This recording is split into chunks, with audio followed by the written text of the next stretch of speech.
Good morning class. Economics में हम लोग अपना चैप्टर नंबर 17 शुरू कर रहे हैं। एक बार ऑलरेडी हम ये चैप्टर डिस्कस कर चुके हैं, but as we are going to revise all the chapters in the class, so I am going to revise that chapter again. हमारे चैप्टर का नाम है money, meaning, function and importance. सबसे पहली बात आपको ये पता होना चाहिए चैप्टर में कि मनी होती क्या है। मनी क्या होता है? मनी एक ऐसा मीडियम है जिसके थ्रू आप क्या है एक्सचेंज कर सकते हैं गुड्स एंड सर्विसेज का इन the form of cash.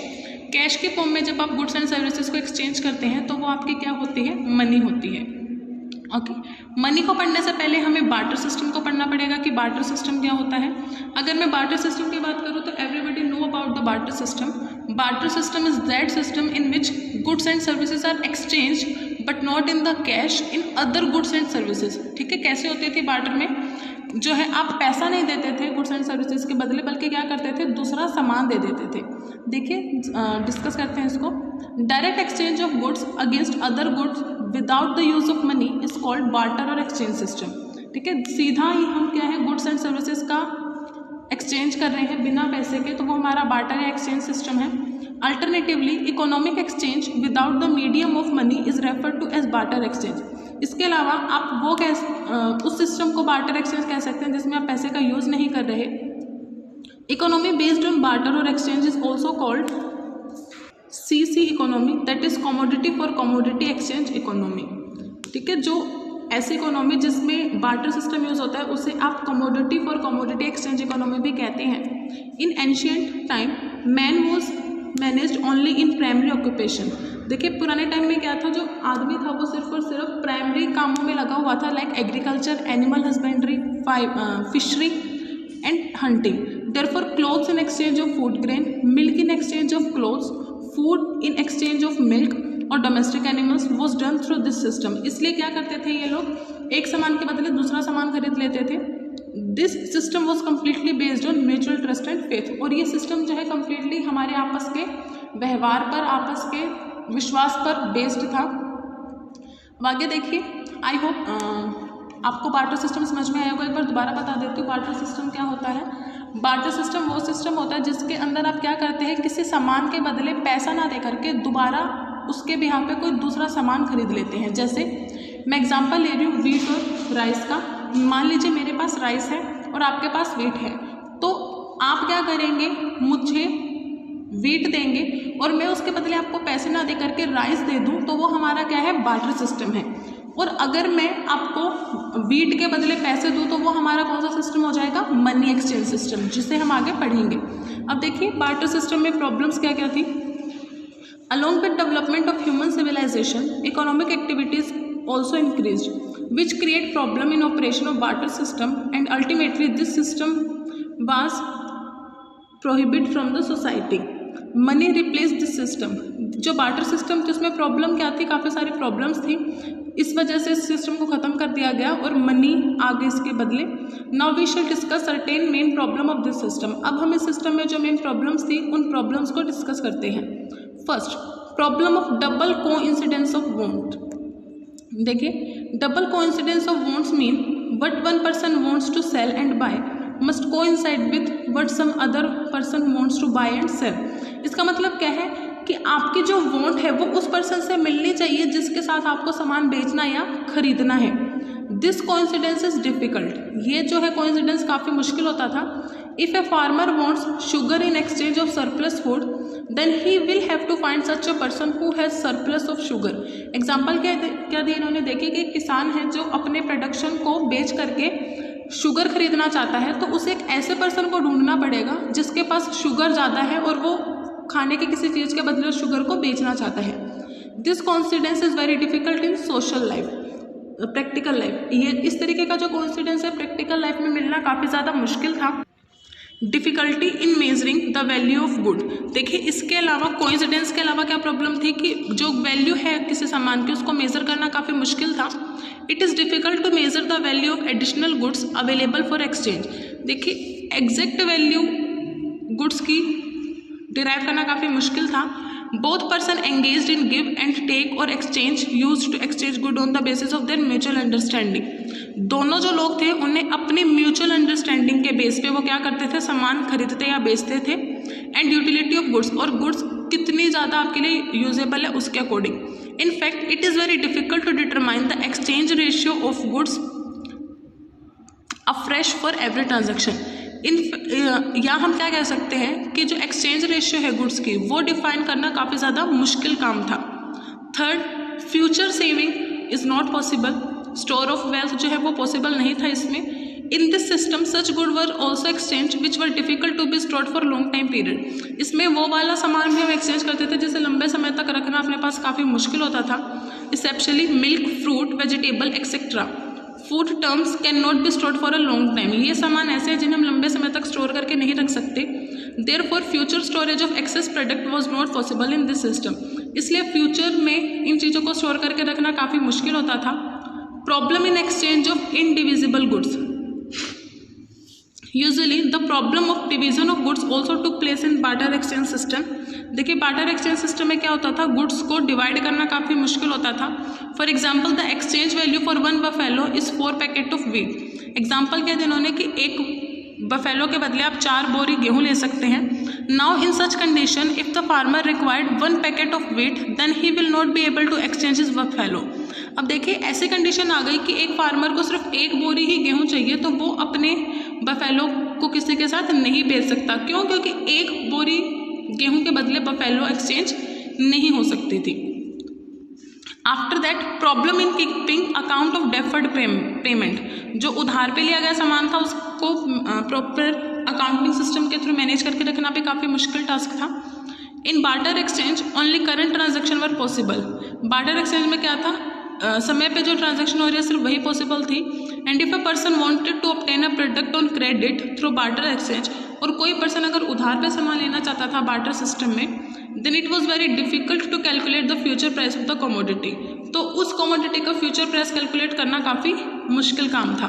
Okay, तो अभी तक हमने सिर्फ और सिर्फ बार्टर सिस्टम पढ़ा है और बार्टर सिस्टम की डिफिकल्टीज पढ़ी है कि क्या क्या मेन प्रॉब्लम्स थी बार्टर सिस्टम में। एक बार दोबारा रिवाइज करवा देती हूँ। बार्टर सिस्टम वो सिस्टम होता है जिसके अंदर आप लोग क्या है, एक ऐसा सिस्टम या एक ऐसा मीडियम ऑफ एक्सचेंज यूज करते हैं जिसपे एक सामान को दूसरे सामान के बदले खरीदा या बेचा जाता है, उसमें मनी की इन्वॉल्वमेंट नहीं होती। उसके बाद हमने इसकी प्रॉब्लम्स पढ़ी। फर्स्ट प्रॉब्लम थी कोइंसिडेंस ऑफ डिमांड, कि एक ही टाइम पे 2 लोगों की एक जैसी डिमांड होना इम्पॉसिबल है। गुड्स की वैल्यू को मेजर करना काफ़ी मुश्किल है। आप फ्यूचर सेविंग नहीं करके रख सकते। इनडिविजिबल गुड्स को एक्सचेंज करने में भी प्रॉब्लम आती थी, और जो क्रेडिट पे सामान बेचा या खरीदा जाता था उसका प्रॉपर अकाउंट रखने में भी यहाँ काफ़ी प्रॉब्लम आ रही थी। आफ्टर दैट डिफिकल्टीज और problem of barter exchange system, ये हम अभी डिस्कस कर चुके हैं। Due to the above mentioned problem present in barter exchange, this system ended along with passage of time and currency evolve in the form of medium exchange. ये जो problem थी barter system में, इसकी वजह से क्या हुआ, धीरे धीरे ये ख़त्म हो गया और करेंसी मार्केट में आ गई जो मीडियम एक्सचेंज के लिए यूज़ होने लगी। अब आगे देखिए evolution of money. Ancient history is the history of princely states. In such state, final decision about economic and social policies were vested with king. उस टाइम में क्या होता था, जो फाइनल डिसीजन होता था वो महाराजा का होता था। The seal of the king was affixed on any commodity which was treated as money. किसी एक चीज़ पे जो राजा था उसकी सील लगा दी जाती थी जो एज अ मनी यूज होती थी। Circulation of coin is the evidence of the system. आपने देखा होगा पुराने टाइम में जो सिक्के मिले हैं वो इसका एविडेंस भी है। According to time and situation, coins of gold, silver, copper and bronze was brought in circulation. Time and situation के अकॉर्डिंग सोने के सिक्के, चांदी के सिक्के, कॉपर के सिक्के, ब्रॉन्ज के सिक्के आए सर्कुलेशन में। This type of circulated money was accepted due too generic acceptability and legality. इस तरीके की जो मनी थी वो किस लिए एक्सेप्ट की गई, क्योंकि सभी लोगों को वो चाहिए थी और वो लीगल भी थी। ओके, अब देखिए meaning and definition of money. The English word money has been derived from word moneta of Latin language. जो इंग्लिश वर्ड मनी है वो लैटिन वर्ड मोनेटा से निकला है। Moneta is another name of goddess Juno of Rome. जो moneta है वो रोम की जो देवी है जूनो, उनका नाम है। It is said that in ancient time the goddess Juno was famous as a god of heaven. उस वक्त जो है गॉडेस जूनो को स्वर्ग की देवी कहा जाता था। They believe that goddess Juno was the goddess who provide heavenly satisfaction. वो लोग ये मानते थे कि गॉडेस जूनो जो है एक ऐसी देवी है जो स्वर्ग की जो सेटिस्फेक्शन है वो हमें देती है। In the same way coins which were minted in the temple of Juno goddess also provide heavenly satisfaction. और इसी तरीके से जो गॉडेस जूनो थी उनके मंदिर में जो कॉइन बन रहे थे वो भी हमें वैसे ही सेटिस्फेक्शन देंगे। Money was defined by different economist differently. अलग अलग इकोनॉमिस्ट ने मनी की अलग अलग डेफिनेशन दी है। Therefore it is difficult to give a general acceptable definition of money। इसलिए मनी की एक एग्जैक्ट डेफिनेशन देना मुश्किल होगा। However, to make our study broader, we will discuss some of definition given by different economists। But हम हमारी study के लिए कुछ एक इकोनॉमिस्ट की डेफिनेशन कंसिडर करते हैं। फर्स्ट देखिए, in the words of Hartley Withers, Hartley Withers ने क्या दी है definition, money is that commodity through which we sell and purchase goods. Money वो सिस्टम है जिसके थ्रू हम क्या है सामान को खरीदते या बेचते हैं। According to Knapp, anything which is declared by the state as money becomes money. कोई भी वो चीज़ जो राज्य ने मनी घोषित कर दिया वो आपकी क्या बन जाती है, मनी बन जाती है। According to Marshall, money include all those commodities which are generally accepted without investigation and doubt for purchase and sale of goods and services at a specific place and time. Marshall ने क्या बोला है, money के अंदर वो सारी चीज़ें include हैं जो हम एक्सेप्ट कर लेते हैं बिना किसी खोजबीन के, बिना किसी डाउट के, किस चीज़ में, प्रोडक्ट को खरीदने या बेचने के लिए। In the words of Seligman, money is one thing that possess general acceptability.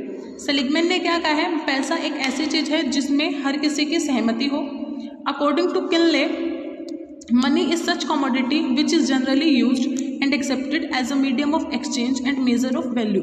Money क्या है, वो साधन है जो हर किसी के लिए एक्सेप्टेबल है और एक्सचेंज के लिए यूज़ किया जाता है और जिसकी एक वैल्यू है। ओके, तो आपने देखा होगा हर एक पर्सन ने, हर एक इकोनॉमिस्ट ने अलग अलग तरीके से मनी को डिफाइन किया है। On the basis of study of above definition we may accept two characteristics of money. इन डेफिनेशन के बेसिस पे हम मनी के दो कैरेक्टरिस्टिक्स देख सकते हैं। फर्स्ट इज जनरल एक्सेप्टेबिलिटी कि हर जगह ही एप्लीकेबल होगा, and second one is legality मतलब कि ये लॉफुल होगा। In this way it is a generally acceptable definition of money can be given in the following form. तो हम एक मनी की जनरल एक्सेप्टेबल डेफिनेशन दे सकते हैं, that money is such commodity which is generally accepted by the people as a medium of exchange.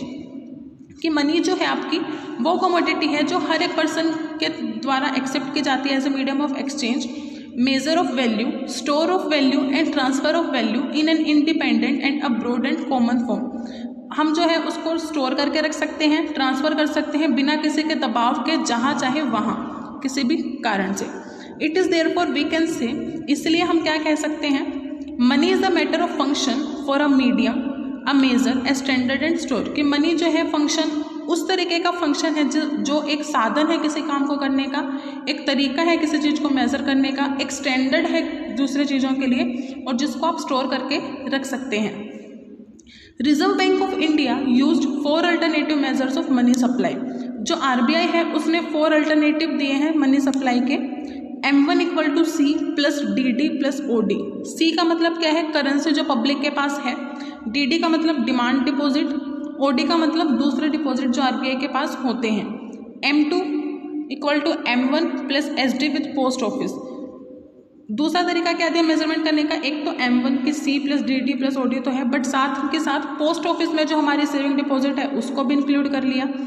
M3 में क्या किया है, M1 इंक्लूड है बट उसके साथ जो टाइम डिपॉजिट है पब्लिक का बैंक के पास उसको इंक्लूड कर लिया।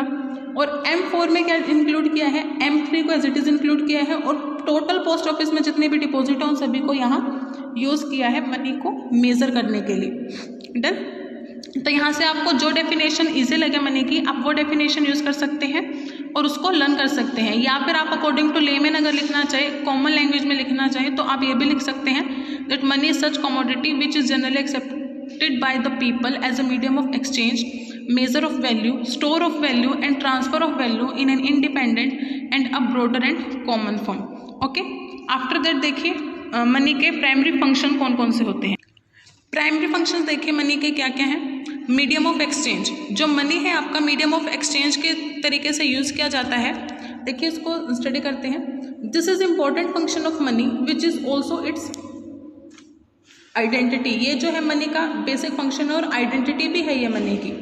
All type of exchange taken place through currency as the quality of acceptability exist in money. वो सारे एक्सचेंज जो आप करेंसी के फॉर्म में कर सकते हैं वो मनी के अंदर होते हैं।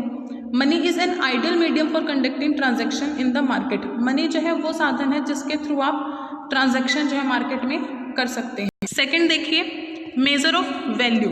This is another important function. Determination of price of a commodity is possible only through money. जो मनी कमोडिटी का प्राइस डिटरमाइन करना होता है वो हम मनी के थ्रू ही कर सकते हैं।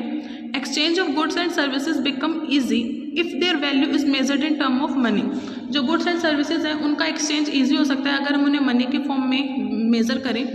Calculation of national income also become easy. जो नेशनल इनकम का कैलकुलेशन है वो भी ईजी से हो जाता है। National income can easily be calculated in the form of currency through expenditure method.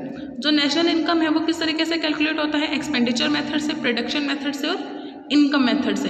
ये आपके क्या थी? प्राइमरी फंक्शन थी।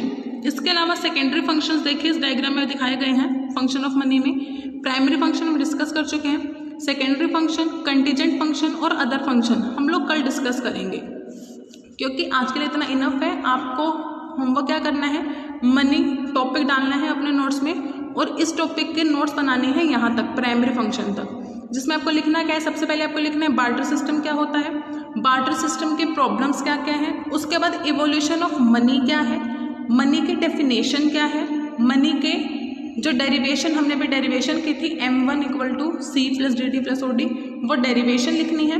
और उसके बाद function of money diagram draw करना है जो आपकी बुक में ड्रॉ किया गया है। आफ्टर दैट आपको फंक्शन ऑफ मनी में जो प्राइमरी फंक्शन है जो हमने भी डिस्कस किया है, मीडियम ऑफ एक्सचेंज और मेजर ऑफ वैल्यू, उन दोनों फंक्शन को एक्सप्लेन करना है। यही आपका होमवर्क है आप आज का। कल जो है हम सेकेंडरी फंक्शंस, कंटीजेंट फंक्शन और अदर फंक्शंस को क्लास में डिस्कस करेंगे। ओके स्टूडेंट्स, और अगर आपको कोई डाउट हो तो आप अपना डाउट अपने ग्रुप में डिस्कस कर सकते हैं या फिर आप मुझे पर्सनल टेक्स्ट भी डाल सकते हैं अगर आपको ज़्यादा प्रॉब्लम आए तो इसमें। Okay students, so we are going to wind up our session. मैंने आपको बता दिया कि आपको होमवर्क क्या करना है और इसके साथ साथ मैंने आपको ये भी बता दिया कि कल हम क्या डिस्कस करने वाले हैं। आई एम अगेन रिपीटिंग, कल हम सेकेंडरी फंक्शन, कंटीजेंट फंक्शन और अदर फंक्शन डिस्कस करेंगे। और जैसे ही आपके डाउट सेशन दोबारा शुरू होंगे मैं आपके नोट्स चेक करूँगी। मनी जो ये वाला टॉपिक है जो हमने दोबारा रिवाइज किया है, शुरू किया है, इसके नोट्स आपके कंप्लीट होने चाहिए। मैं वो चेक भी करूँगी जब आपकी नेक्स्ट डाउट सेशन अगर मंडे से शुरू होती है तो उसमें आपके ये नोट्स चेक भी किए जाएंगे कि आपने होमवर्क अपना अच्छे से किया है या नहीं किया। Okay students, thank you, have a nice day.